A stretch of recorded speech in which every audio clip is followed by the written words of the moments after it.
Sheikh Tinubu engages youth in Yobe State as part of Ramadan Iftar outreach.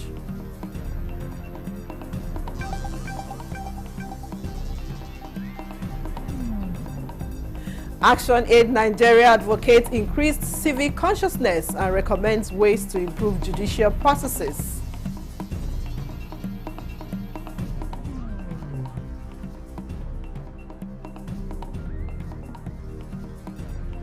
Education Minister Dr. Tunji Alausa wants Vice Chancellors to expand capacity of institutions to meet growing population needs.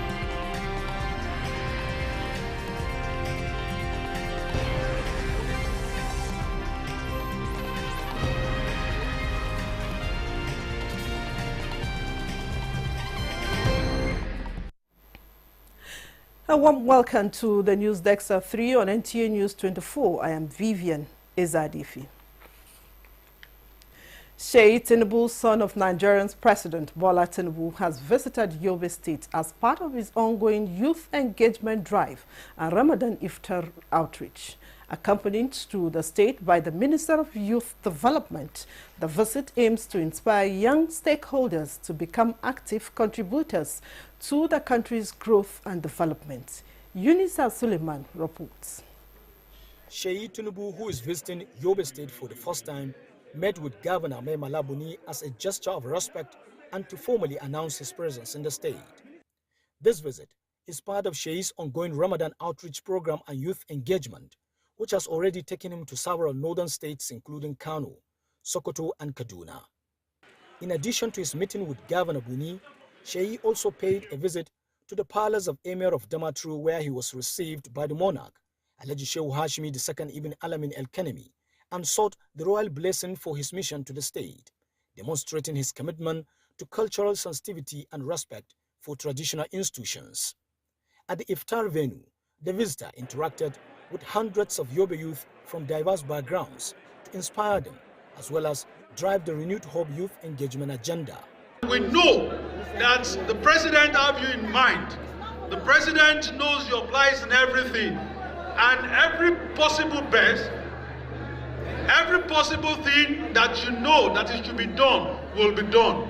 As the Minister of Youth Development in this country, we have great initiatives that are for the young people, and we are going to make sure that it gets to Yobe. We have a wonderful governor, and we are cooperating together to make sure that everything went in line and we are together. These engagements are seen as efforts to strengthen bonds, rekindle hope, and promote active youth participation, fostering a sense of unity and shared purpose among the younger generation.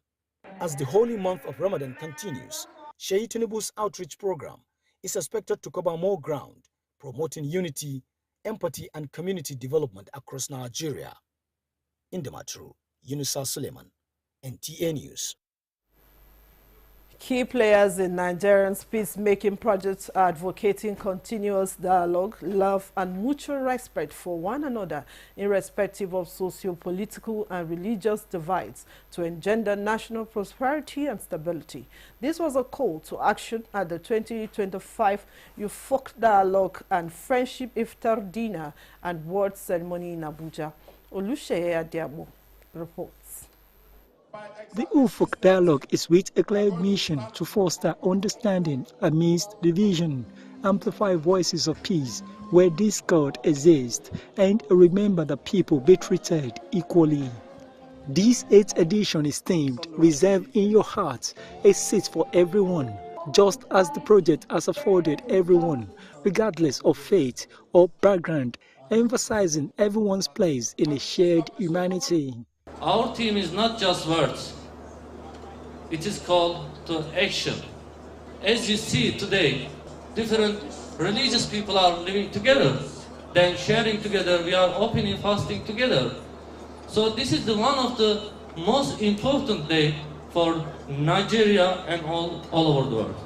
We have choice whether to live in peace or not, and that is one of the reasons why I always remember Ufuk Dialogue Foundation, because they want us to make the wise choice of living in peace.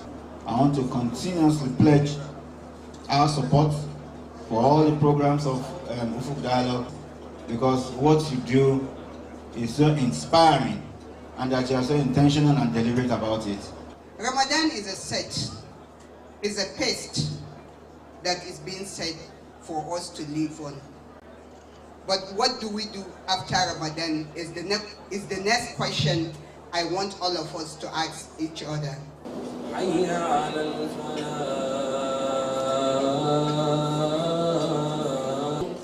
Bring our prayer, our fast. It is a unique evening coming in the month of Ramadan and the Lenten season to share dinner together with messages on commitment to peace through dialogue. You cannot be an enemy of someone who you have eaten with. So I want to thank Ufuk. So I think it's a very inspiring story. They are very committed to dialogue, they are very committed to social welfare, community development, peace building. So I think we have a lot to learn from them also. Some of the dignitaries awarded on the evening include former President Muhammadu Buhari, who bagged Lifetime Recognition Award for Peace, as well as Reverend Joseph Tsile and Muhammad Nuruddin Lemu were recognized for their role in the religious cycle. Leader waters must be watered.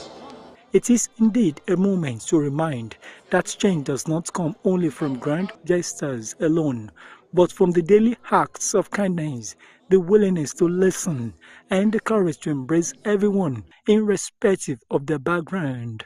In Abuja, Olusheye Adiagbo, NTA News. To promote accountability in post-election justice delivery, Action Aid Nigeria is advocating increased civic consciousness with recommendations on ways to improve judicial processes. This was during a press briefing in Abuja by the Independent Judicial Accountability Panel set up by Action Aid Nigeria.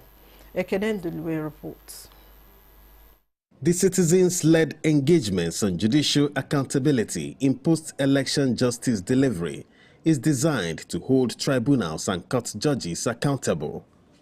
This panel, made up of retired justices of the Court of Appeal, academics, legal practitioners and development professionals, has analyzed recent cases by the Supreme Court and ECOWAS Court, including the Rivers State House of Assembly and Speaker versus governments of Rivers State and others.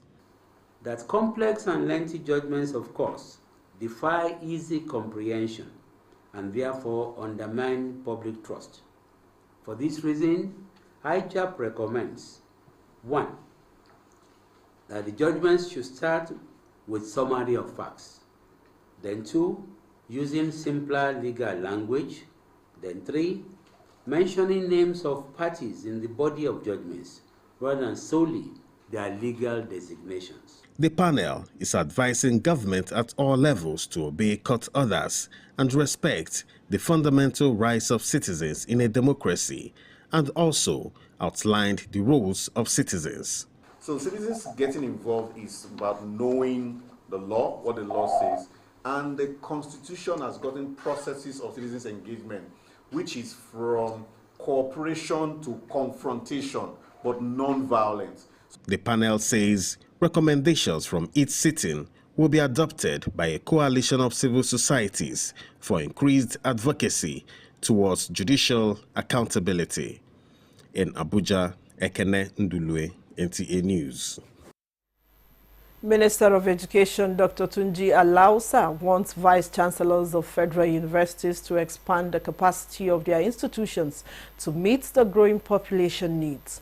Speaking during the 2025 first quarterly meeting of the ministry with the Council of Vice-Chancellors, the minister noted that accurate data generation and sustainability must be enhanced to ensure accountability, transparency, and effective monitoring of each institution's plans and activities.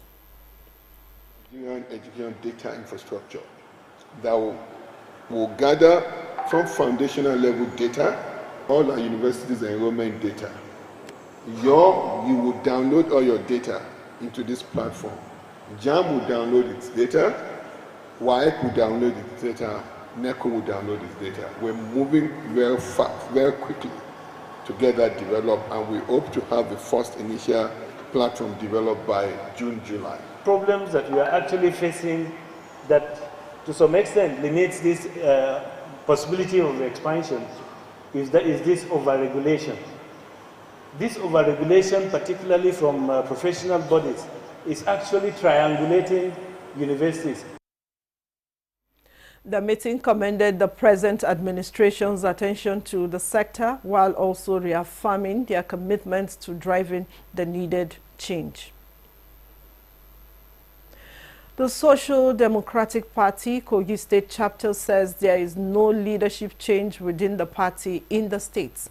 State chairman of the party, Moses Oricha, made the clarification at a media briefing in Lokoja. Solomon Aidehi reports. The state chairman of SDP, Moses Oricha, says the motto of the party is social justice, and therefore the party's policies and programs must follow due process in carrying out its activities. Giving an update on recent activities in the party in Kogi State, the chairman explains that non-members of the party are trying to bring misleading information about the party. As at the time I heard that those group of people have gathered doing that activities, I contacted all those security agents and they confirmed to me that there's nothing like that because there's no letter to that effect. So that is why I want to urge the general public to disregard all that happened during this week, that they are all faceless SDP.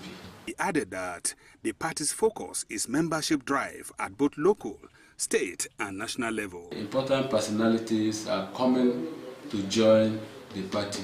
We are trying to bring in people, accommodating people who are willing to join our party so that 2027 we can become a major political opposition party. Social Democratic Party is believed to be one of the notable opposition parties in Kogi State. Solomon Ayedehi, NTA News. We'll bring you more reports after this time out. Stay with us. Celebrate Ramadan with Bafi and enjoy up to 40% off on selected products from living room, dining room, bedroom, and royal sets. Pay less, save more, and refresh your home for iftar gatherings and cherished moments with family and friends. Visit our showrooms in Abuja, Lagos, Kano, and Enugu, or shop online to enjoy our exclusive Ramadan sale. Let's make this Ramadan unforgettable.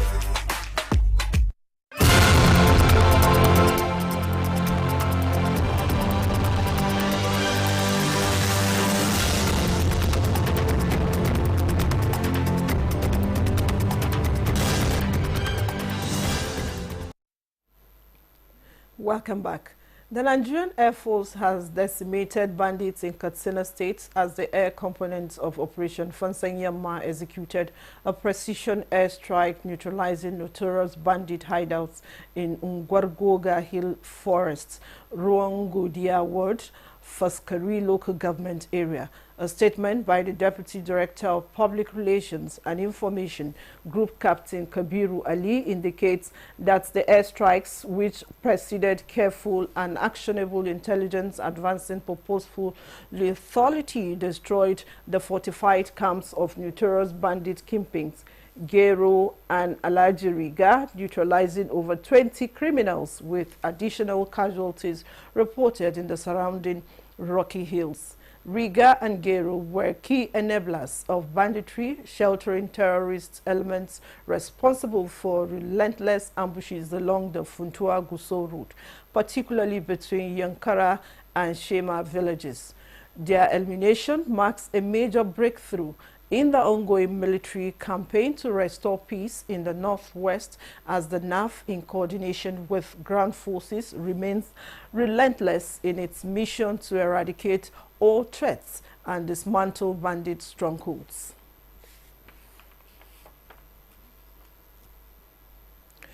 It will be recalled that construction of an alternative route to connect the northern and southern parts of Kaduna metropolis across the River Kaduna began a few years ago but was later halted midway, with only 800 meters of the road completed.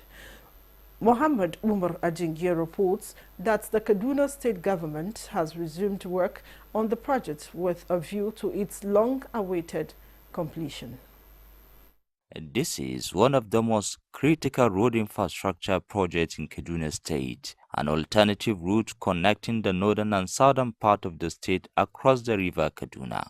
The Aliyu Makama Road, linking Barnawa to Kabala Costin and Independence Way, has long been a dream project for the people of Kaduna, especially for the residents of the area who eagerly anticipate the opportunities it will bring upon its completion. However, the project was abandoned after only 800 meters of the road was completed. The Kaduna State Governor, Basani, has vowed not to let this dream fade, committing all necessary funds to ensure its completion.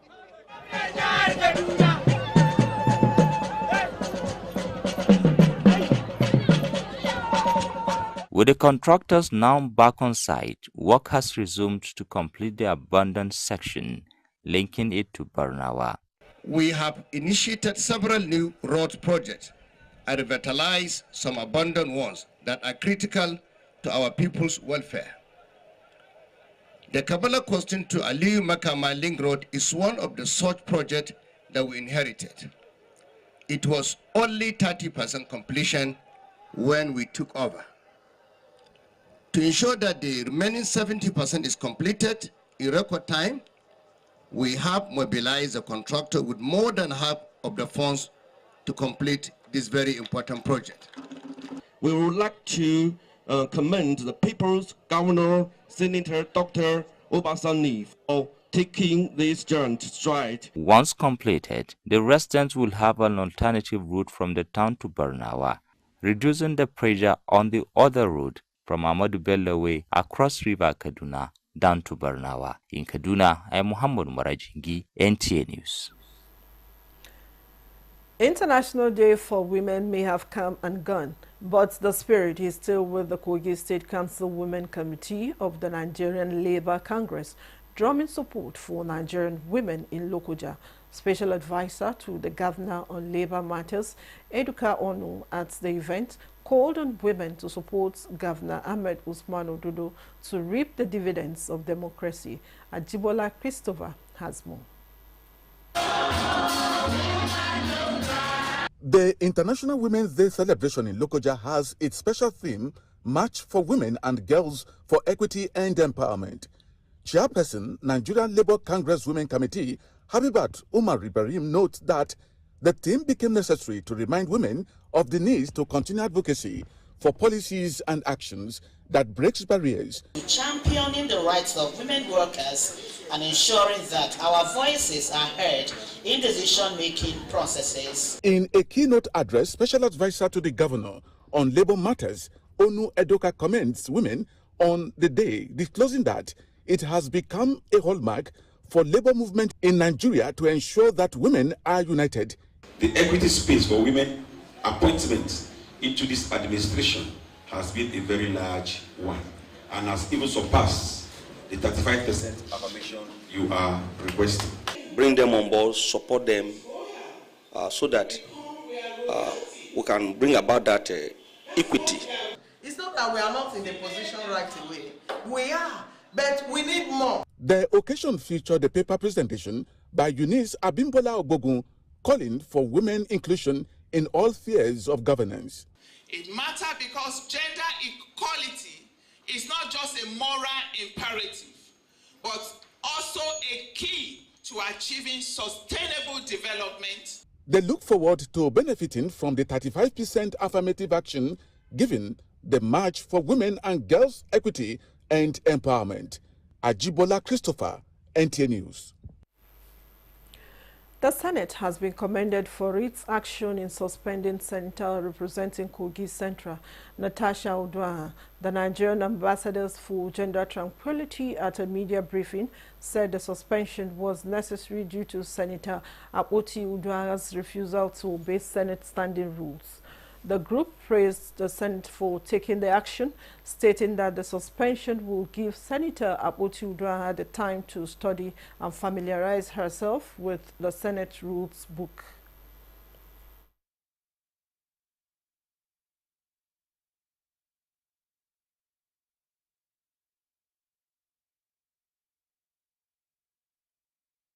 This will help her conform to becoming a better legislator and a team player going forward. Those who broke the same rules in the past have had to travel the same road down to a suspension term. We commend senators elected on the platform of the People's Democratic Party, PDP, for their patriotism to Nigeria and to the Senate by not seeing this matter as an inter-party one.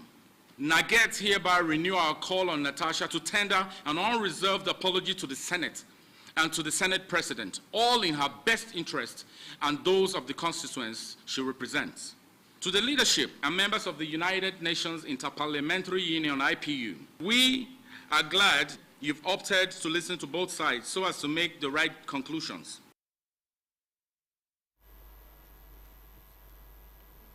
This is the News Desk at 3 on NTA News 24. Here's another look at our top stories. Sheikh Tinubu engages youth in Yobe State as part of Ramadan Iftar outreach.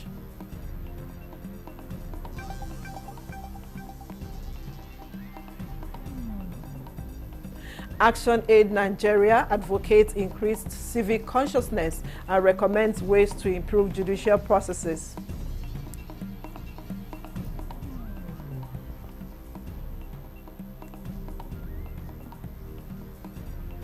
Education Minister Dr. Tunji Alausa wants Vice Chancellors to expand capacity of institutions to meet growing population needs.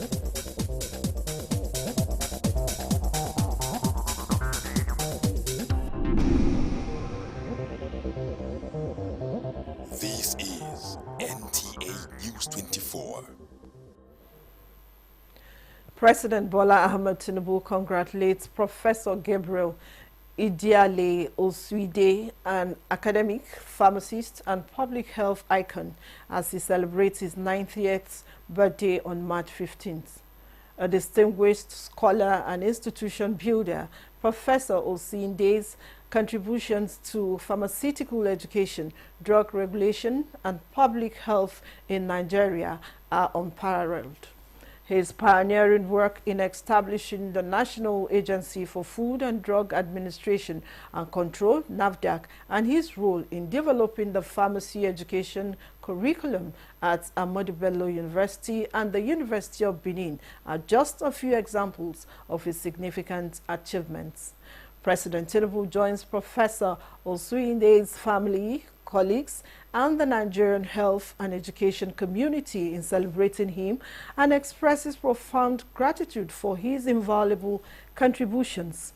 He wishes Professor Osuide good health and continued wisdom as he inspires and guides the next generation of health professionals.